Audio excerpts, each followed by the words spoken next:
Let's go to Robert from Louisville, Kentucky. WFIA is the station. Hello, Robert. Hello. Hi, how you doing? I'm doing fantastic. Great. How could we help you today? Well, I'll get to it. My wife passed away about 2 years ago from cancer. Okay. Sorry. So thank you very much. I appreciate that. And I started a new relationship with a lady who was, and she told me that she was being treated for depression with a psychologist. And so was on 2 antidepressant medications. I guess the thing that really concerned me, she called me at work one day, and she was crying, and I could tell she was depressed. And she told me that she had been hearing negative voices in her head for the last week. Mm-hmm. And so I guess that really concerned me. Sure. Is what can I expect if I continue, even though I'm emotionally involved with her, if I continue in this relationship as far as having a future with her? All right. Well, I'm glad you called. We'll handle that right after this. And I'm going to ask you over the break to clarify something in your head for us that you can tell us. What does hearing negative voices mean? Because sometimes people use the phrase, well, the voice in my head says this, or I'm here. And there can be very different meanings of that. There are very different implications. Yeah, so we'll ask you to explain that a little bit more, what she's hearing. We'll be back after this.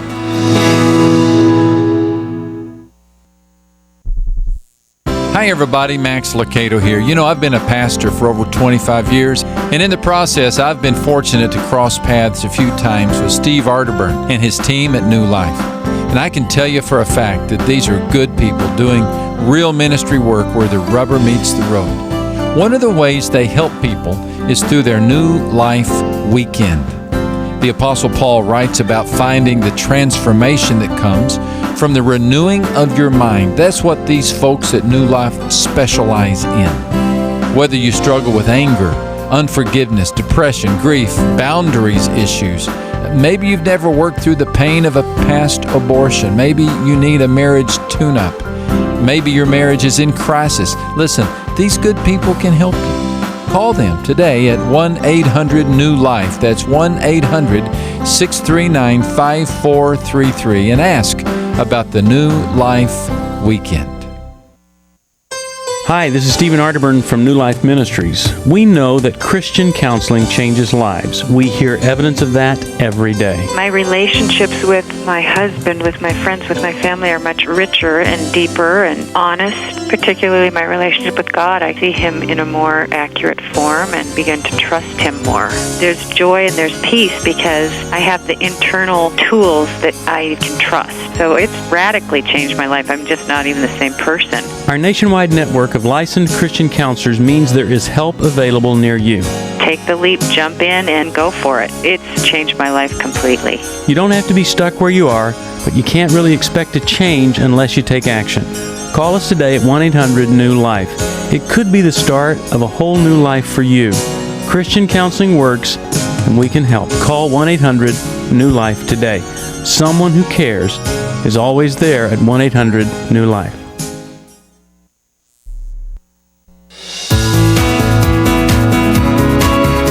We'd love to hear from you if you have a question or comment. Call toll-free 1-800-229-3000. Now, back to New Life Live. We're back. Steve Arterburn here. I want to mention that the show, Last Dates Before I Do, is on the CMT Network on March the 16th. It comes on after a show I've never seen called Sweet Home Alabama. I don't know what time that comes on. When I get more details, I'll tell you. Mark your calendar, March 16th. Last Dates Before I Do. It's kind of cool. I think you'll like it. All right. Now, we asked Robert to tell us what his girlfriend meant when she said, I'm hearing little voices in my head. Well, when I asked her that question, I said, what kind of voices you hearing and what are they saying to you? And she said, they're just very negative voices that just tells me very negative things. And, for me, I guess, not really dealing with something like that, it just kind of concerned me. And, of course, I told her, I said, well, have you spoke to your psychologist in reference to this? And she says, no, I hadn't. And probably about 3 weeks later, I asked her again if she had mentioned it to her, and she said she had, and said he had changed her medication and put on another medication. And so I said, well, has that helped you any? And she says, well, she said it has slowed my mind down some. It doesn't race as fast. It doesn't what? It doesn't race or go as fast as it used to. What about the voices? Well, that's she really would not elaborate on that. The only thing she would tell me, she said there were just very negative voices in her head, and she said, don't you ever hear voices? And I said, I have to be honest with you, I've never had any voices, in my head. All right. So what is the question for us? Well, the question is, what can I expect if I continue on in this relationship as far as having a future with her? Well, Robert, nobody has a crystal ball, but Right. No. what I think you can prepare for or proactively do is, let's pretend that you were married, okay? What would you want her to do? You would want to make sure that she is taking responsibility for her life. You want to marry people that take responsibility for themselves.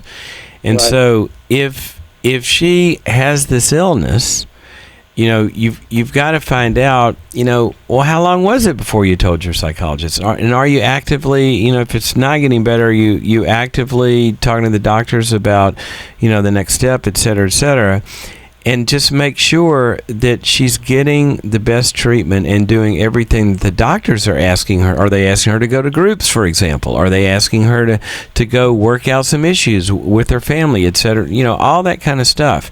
If she's actively involved in treatment, then and she is doing that, then what you're seeing is probably what you've got to make up your mind about do you want to be married to her just like she is? Right. And when you take a marriage vow, a lot of people take a marriage vow kind of thinking, well, it's not so great now, but it's going to get better, right? Or they're going to change, or this, that, and the other. And when somebody gets married, what they have got to say is not only are they happy with the way it is now, they are going to make a commitment to be happy when it gets way worse than it is now. Yeah. That's what for better or for worse means. And right. I know. So you just have to make up your mind. Not based on kind of what can I hold on. Not based on what can I expect and making an educated bet on marriage, but you've got to what you got to decide is, do you love this woman and have all the things in life that you're looking for in marriage and all the value, everything lines up, and then you're going to sign up for whatever that is, or not, and you don't have to. Let's say you dated her for another 6 months, and you discovered that she developed a pattern of every 2 weeks she attempts suicide, and you have to stop and leave your job and go over, and you might decide, you know what, I can't contain this problem, or I can't live with this level of problem, other than if I just want to make her a life project, which is different. A project is different than a love relationship where it's mutual. So I think you keep dating, and you play this out. You make some requests of her that you think are healthy. See how she responds to that.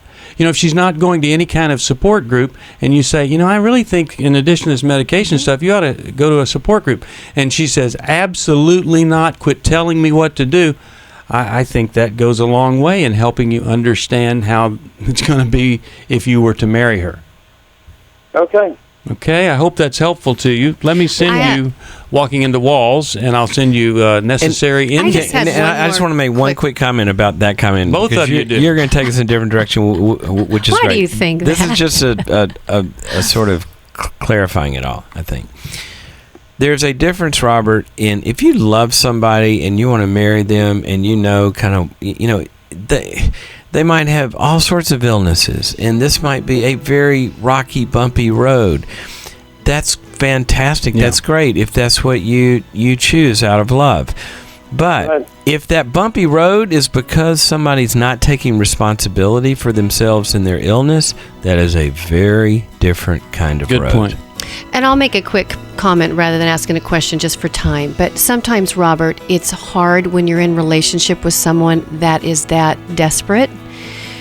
It's hard to walk away because you feel like if I do, they might do something worse, or they Yes. might You feel go locked down. in. And so you do feel locked in. So I would have you just take a look at that, because you're just coming out of fighting for your wife's life and lost in light of cancer. And so you're probably just, a warrior man. But I would just make sure that you feel the freedom to move back from that relationship without any guilt. We'll be back.